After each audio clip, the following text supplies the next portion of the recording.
वज़ीर दाखिला मोहम्मद महमूद अली की नबीसी और जनाब Syed Asad director Sana group of companies की दुख्तर की वलीमा तकरीब में वज़ीर बहबूद ख़वातीन अतफाल सत्यवती राठौड़, वज़ीर अफ़ज़ाइश मवेशियान तलसानी श्रीनिवास यादव, वज़ीर लेबर मल्ला रेड्डी ने शिरकत की और वज़ीर दाखिला मोहम्मद महमूद अली, मोहम्मद आज़म अली और नौशा मोहम्मद हारून हसीब को मुबारकबाद दी।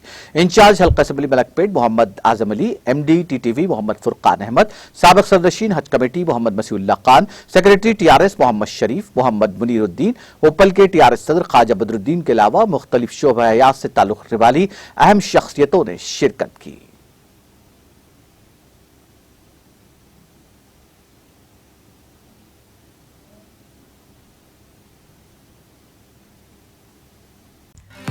नाज़रीन, हमारे TTV न्यूज़ को सब्सक्राइब करें, बेल आइकॉन को प्रेस करें, शेयर करें और लाइक करना ना भूलें।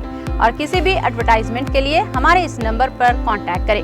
हमारा नंबर है 9550102020 पर।